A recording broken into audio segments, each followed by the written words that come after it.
Alright, so this video is going to be a little bit weird because it's not like my other videos. It's not a full video essay. I have like 5 video essays that I'm in the middle of scripting, but I just can't finish them. I just get a lot of ideas for one and then not another, so then I move on to the next, and then I never finish the one before, and then I go back and work on it a little bit more and never finish it.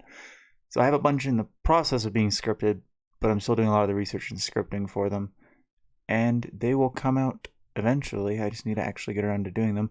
So this movie is instead about the 10 movies that are most important to me. And these movies aren't in any particular order. They also aren't necessarily, I can't speak today. They're also not necessarily my 10 favorite films or 10 films that I think are the best movies of all time, but instead just 10 movies that speak to me most deeply or have had some impact on my life. So, number one, I have Star Wars Episode 4, A New Harp. Star Wars Episode 4, A New Harp. Star Wars was the first film franchise I ever fell in love with, and it's one that I still love to this day.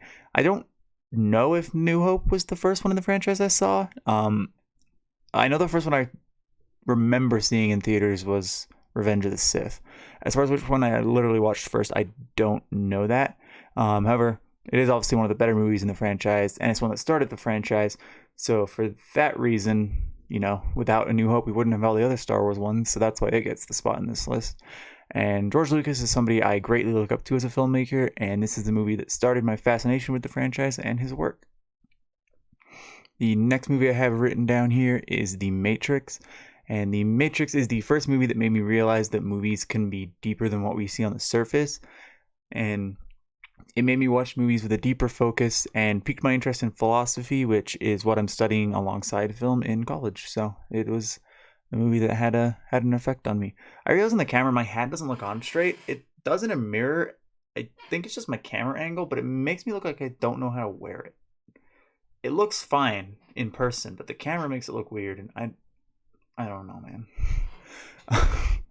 Number 3, I have Crouching Tiger, Hidden Dragon, which was the first non-English speaking film I remember watching, and I really loved it. And my enjoyment of this movie is the reason I opened myself up to watching more foreign language films, and because of that, I have seen and fallen in love with a lot of movies I wouldn't have watched if not for my love of Crouching Tiger, Hidden Dragon. I probably would have never watched Old Boy, or Wong Kar-wai, any of his stuff, specifically In the Mood for Love, but all of Wong Kar-wai's stuff's pretty good. Coming in at number 4, I have The Maltese Falcon, which was the first strictly noir movie I watched, and it introduced me to the genre, which quickly became one of my favorite genres of movie. It's got an interesting plot, witty dialogue, and is the perfect introduction to the film noir genre. So if you haven't gotten into noir yet, I highly recommend watching The Maltese Falcon and diving into one of the best genres early Hollywood has to offer. And from there, you're going to probably want to see like Double Indemnity, The Blue Dahlia, not the Black, Blue or Black? Blue. Blue's the old one. Black Dahlia is the new one with Josh Hartnett. This sucks. Josh Hartnett's good in it, but the movie itself is not great. Now I'm getting in my own head. Is Blue Dahlia the old one? I think Blue Dahlia is the old one. Watch the old one. Don't watch the newer Dahlia movie. Coming in at number 5, I have The Dark Knight. And the reason this one's on here is I've just always loved Batman. And this movie showed me that the character could successfully be translated to a contemporary and semi-realistic setting without losing a lot of what makes the character great, and his supporting cast great as well. It also introduced me to Christopher Nolan, a director. I can't speak tonight. I'm sorry. I'm recording this at like 10 p.m. on Sunday night because I want to get a video up, and I can't write. The movie also introduced me to Christopher Nolan, a director who has become one of my favorite directors of all time. Number 6, we have Drive, which was a movie I went in expecting, honestly, not really anything. But instead, I fell in love with the aesthetic it presented. I never realized how much I loved the whole neon light synth pop aesthetic until I watched Drive. And the movie itself is great, and I'm probably going to do a whole video on Drive in the future. The reason it's on this list is because of how much it influenced the other types of movies I watch and music I listen to. I really like Refn as a director. I know a lot of his stuff post-Drive isn't widely regarded. I still really enjoy it. I still really like Only God Forgives and The Neon Demon. I understand why a lot of people don't. They are kind of pretentious and self-interested. But if you're into Drive, you may like it. I mean, you may not. They're very taste specific movies. I'm gonna get this into later in the video, but I really like cyberpunk, neo noir, or not neo noir, neon noir type stuff. So Drive just kind of helped me solidify that aesthetic that I really like. Like that's why I love the Wonder Woman 84 trailer.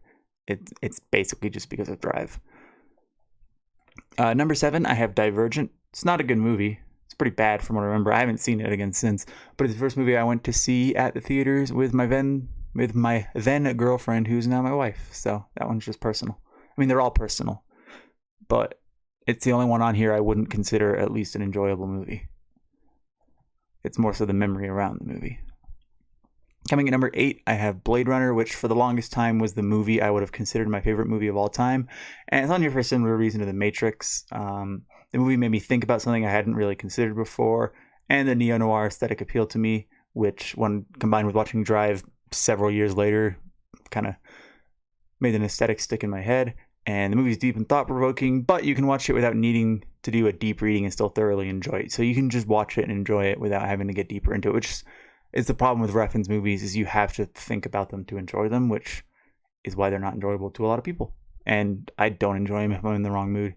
You have to be in the mood for a Refn movie to watch a Refn movie. Blade Runner, you can just sit down and watch because it's a fucking masterpiece of a movie. And I said Blade Runner used to be my favorite of all time. Well, what replaced it is what's here at number 9. And believe it or not, it's actually Blade Runner 2049. It's the rare sequel that, in my opinion, is actually way better than the... Well, not way better. Better than the original, not by much. The movie just builds really well in the world and mystery of the original in unique and interesting ways. And it adds on to the original film's themes and philosophical ideas without watering them down. And again, bringing up Drive again, because I really love the movie, combined with Drive, it made me realize how good of an actor Ryan Gosling is. He's someone I never really paid attention to. I thought of him as like the handsome romantic lead in like The Notebook and stuff like that. And then I saw this, and I saw Drive a little bit before this, I believe. I don't really recall how, or not how, but like what my order of watching everything was in. And then Only God Forgives. Like, Gosling's a really good actor because he can act without using his words. You can get it all off of facial expressions and body language without needing the words. And then when he delivers the words, they work really well too. And number 10 here, we have another classic. It's The Evil Dead 2. And this is on here just because Sam Raimi is one of my favorite directors. And he's probably the director who most inspires me as a filmmaker. And I saw Evil Dead 2 before the original one, I'm pretty sure. And this second one is just a better example of how Raimi can combine. It's a better example of how Raimi is so good at combining horror and comedy, because he does that in one a little bit, but it really comes together a lot more successfully in number 2. Not that number 1's bad. Number 1's also a great movie. I love the entire Evil Dead series. And then later on in life, I read Bruce Campbell's, I think he did 2 books, but only one of them really talks about the Evil Dead. And it really made me realize that if you put your mind to it, and if you work your ass off and you have some talent, you can make a movie. Like, the way they made the original Evil Dead is just astounding. And if you're interested in Evil Dead and you hadn't read his book, I forget which one the first one. I think it's If Chins Could Kill: Confessions of a B-Movie Actor, I think, is the first one, and the second one is Hail to the Chin, I believe. Those are both of Bruce Campbell's autobiographies, and they're really great. If you're interested at all in filmmaking, the first one's going to be your better one because it talks about how they got Evil Dead made. So if you're interested in filmmaking at all, definitely read that book, especially if you enjoy Evil Dead or anything Bruce Campbell's in. He touches on, I think, all the way up to the first season of Burn Notice in the first book, I believe, and then in the second book, I think he covers the rest of Burn Notice through, I forget where that one ends. I can't remember. He covers the Spider-Man movies in one of them. I think Hail to the Chin ends with the filming of Oz, the Great and Powerful, because he had a cameo in that, which I don't even think was in the movie. I may have gotten cut. I can't remember. It's a great book, though. Great movie. And I know this video's not as good as my others. I couldn't get the scripts for anything I wanted to get properly made, written in time, and I needed to get something up. So this is just a way I could record a video with minimal editing and I still wrote stuff down. So I knew what I was talking about, but I was trying to be a little more rambly. A couple announcements at the end of this video.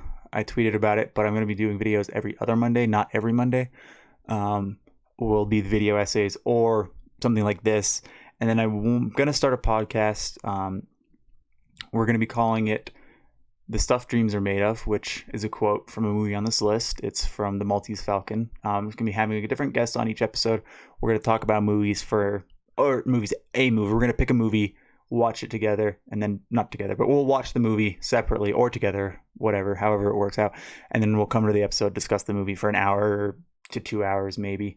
I have a couple guests and a couple movies already lined up. I'll announce those as we figure out ordering and scheduling and stuff like that.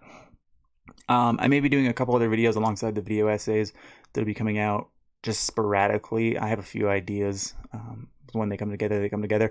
I am working again, which I wasn't when I started making videos again. It's why I went back to, or why I'm not went back, why I'm pulling back to a video essay every other week instead of every week, because I did start a job, so I'm working not a 9 to 5, an 8 to 4, but essentially 9 to 5. So don't have as much free time to dedicate to this as I had before, but I still want to do it.